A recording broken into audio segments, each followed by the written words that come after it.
ప్రార్థన చేద్దాంలేండి. నమ్మకమైనటువంటి వ్యక్తి. రెండవది, నిర్దోషత్వంతో దేవుని ముందు నడుచుకున్నాడు. మూడవది, దేవుని ప్రేమించాడు. దేవుని సన్నిధికి దూరం అవటం కంటే ప్రాణం పోవటమే మంచిది అనుకున్నాడు. అంత ప్రేమించాడు. ఆయన సన్నిధిని ప్రాణం కంటే ఎక్కువగా ప్రేమించాడు. నాలుగవది, ఈ లోక ఘనతని, గొప్పని, గౌరవాన్ని, ప్రెస్టీజ్ని లక్ష్య పెట్టలా. ఇక్కడ నా పరువు ఉందా, ఊడిందా, జనం నన్ను మెచ్చుకున్నారా, తిట్టారా, అయ్యో అందరూ నన్ను ఇలా అంటున్నారు, నుయ్యో గొయ్యో తాడో చేరో చున్నీయో వేసుకుందా మెడకే అంటే పనికిమాల ఆలోచనలు చేయాలి. కొంతమంది ఉన్నారు, నాకు పరువు పోయింది, నాకు అది పోయింది, నాకు ఇది పోయింది, నేను ఇక బతకను. నీ బొంద పరువా?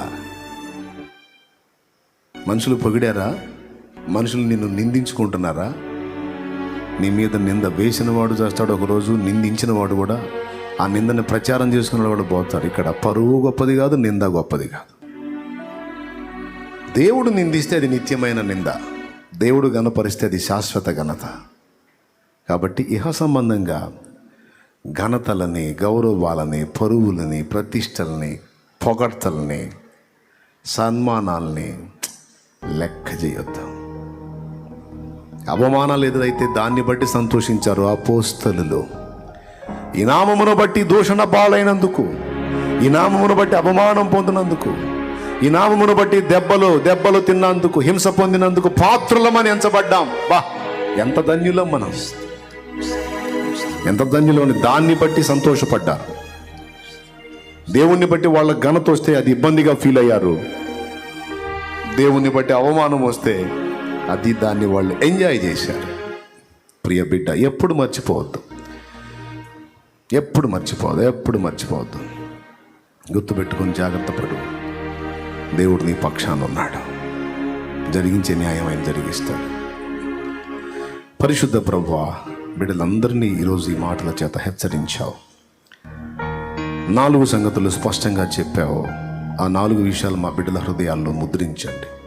నమ్మకత్వం, నిర్దోషత్వం, నీ యందు భక్తి, ప్రేమ, ఘనతలను లక్ష్య పెట్టకపోవటం, మనుషులు పెట్టు నిందను లక్ష్య పెట్టకుండా నీ ఘనతనే కోరుకోవటం మొదలైన ఈ 4 సంగతులు బిడ్డల హృదయాల్లో స్థిరపరిచి శిలాక్షరాలుగా ముద్రించి ప్రతి అడుగులోనూ ఈ సంగతులు గమనించుకుంటూ జాగ్రత్తగా ప్రయాణం చేయడానికి మా బిడ్డలందరి కృపని లైవ్ ద్వారా, జూమ్ ద్వారా ఎంతమంది అందుబాటులోకి వచ్చారో వారికి నీ కూడా అట్టి కృప దయచేయి. అందరినీ బ్యాలెన్స్ చేయి ప్రభువా. నాయన, మేము నీ ముందు జాగ్రత్తగా నడుచుకున్న వారమైతే సింహాలైనా మా ముందు నోళ్ళు మూయాల్సిందే. సింహం లాంటి ప్రాబ్లమ్స్, సింహం లాంటి సమస్యలు, సింహం లాంటి వ్యక్తులు, సింహం లాంటి పరిస్థితులు ఏవైనా మా ముందు తల వంచాల్సిందే. నీ ఎదుట మా జీవితం సరైనదిగా ఉంటున్నట్లు మమ్మల్ని ప్రోత్సహించు తండ్రి, బలపరచు.